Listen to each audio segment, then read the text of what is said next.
air in Central Texas usually feels like a physical weight. Thick, dusty, and smelling of sun-baked cedar. But standing at the edge of the Blackwoods Star Hole, the air is different. It's moving. A steady, rhythmic pulse of cold, damp oxygen pushing up from a limestone throat that shouldn't be there. I'm a surveyor.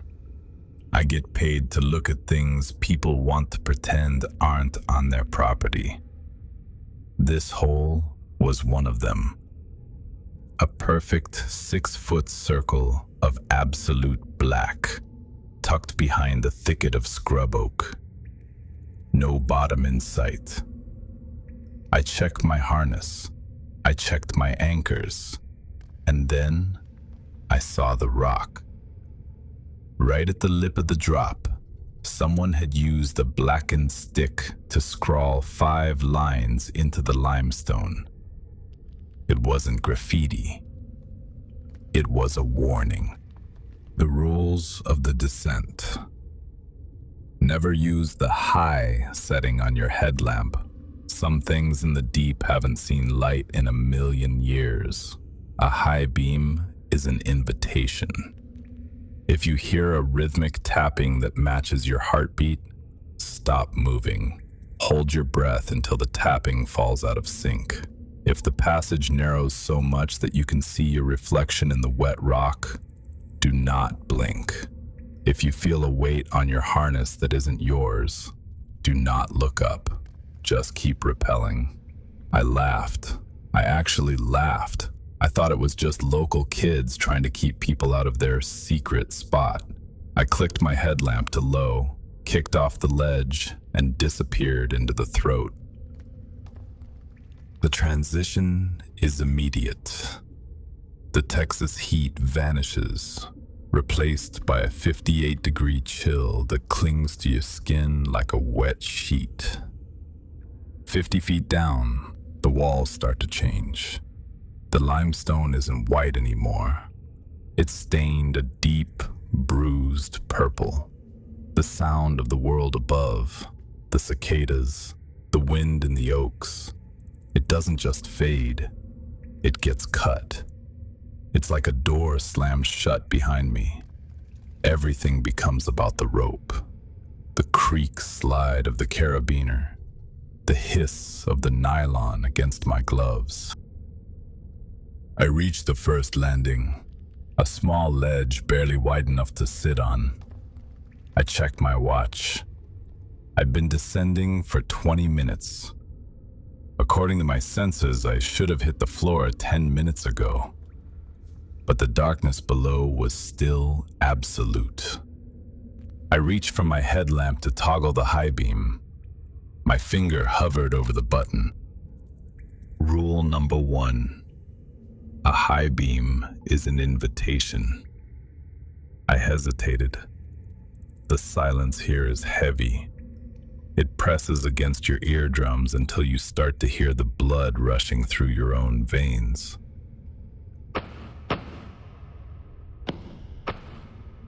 Then I heard it.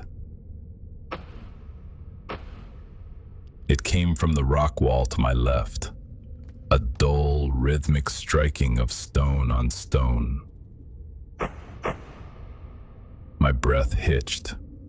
I waited for the next one.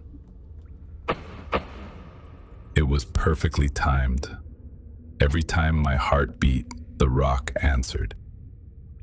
I remembered rule 2. Hold your breath until the tapping falls out of sync. I sucked in a lungful of damp, mineral-tasting air and held it. My chest felt tight.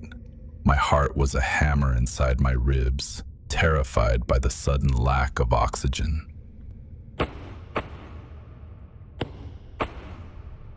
Still in sync. Whatever was on the other side of that rock was listening to my pulse. It was mimicking me. Seconds stretched.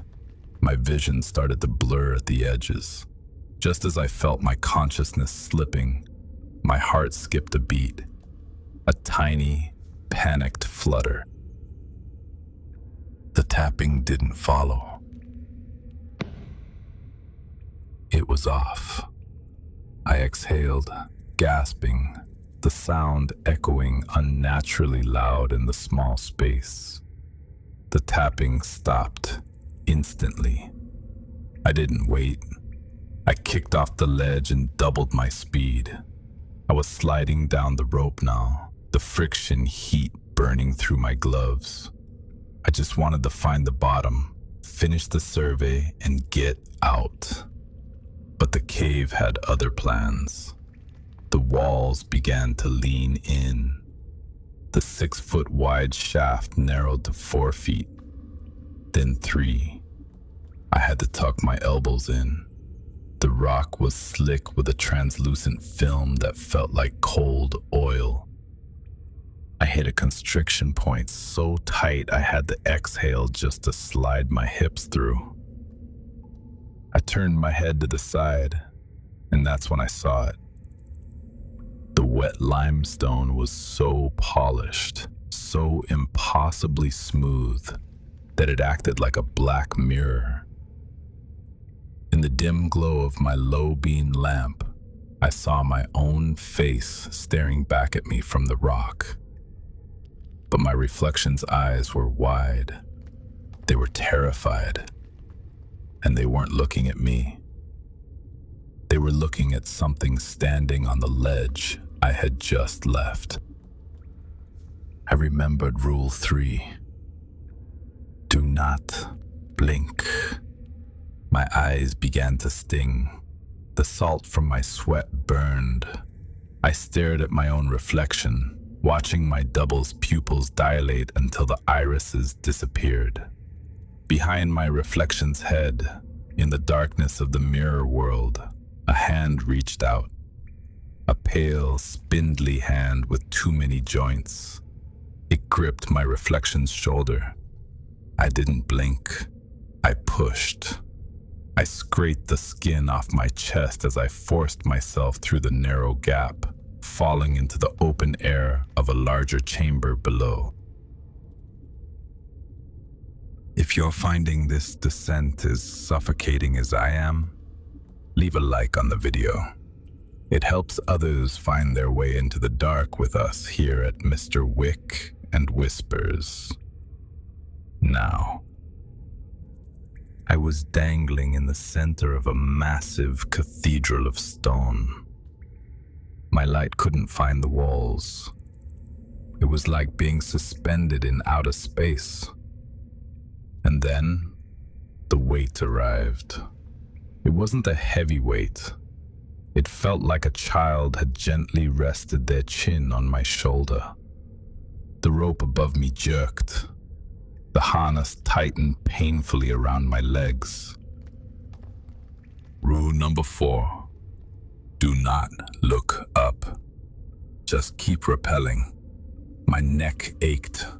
Every instinct I had, every survival mechanism honed over millions of years told me to look up, to see what was hitching a ride. I could hear it now, a wet, clicking sound right next to my ear. It smelled like ancient copper and something sweet, like rotting peaches. Almost there, a voice whispered. It wasn't a monster's voice. It was my voice. It was the exact pitch, the exact cadence of my own speech. Almost there. It repeated, closer this time. I felt a cold breath on my neck. I reached the floor. My boots hit solid stone. I didn't unhook. I didn't look back. I found the ascent line, the mechanical pulley I'd set up at the start, and I jammed my ascenders onto the rope. I climbed. I climbed until my muscles screamed, until my fingernails bled from gripping the rope. I passed the mirror wall. I passed the tapping ledge. I saw the dim, gray light of the Texas dusk at the top of the hole. I scrambled over the lip of the star hole, collapsing onto the dry grass. I tore the harness off and threw it back into the darkness. I lay there for a long time, watching the stars come out, breathing in the smell of cedar and dust. I looked at the rock again, the one with the rules. The moon was out now, providing just enough light to see the charcoal marks. I noticed something I hadn't seen before. The rock was tilted. There was a section of the limestone that had been buried under a pile of dead leaves. I brushed them away. There was a fifth rule. The person who wrote these is still down there. Don't follow the voice that sounds like mine. I froze. From the darkness of the hole 20 feet below me, I heard a voice. "Hey, I'm at the first landing," it shouted. "The rope snagged on something. Can you lean over and give me a hand?" It was my voice. My exact voice. But I was standing on the surface. And then I realized I never wrote those rules. And if the person who wrote them is still down there, then who was the one who told me to keep rappelling? I didn't answer the voice. I didn't look back. I walked to my truck, drove away, and I never sent the survey report. Some places in Texas don't want to be measured. They just want to be fed. This is Mr. Wick and Whispers. If you have your own rules for the dark, leave them in the comments below. Stay safe, if you can.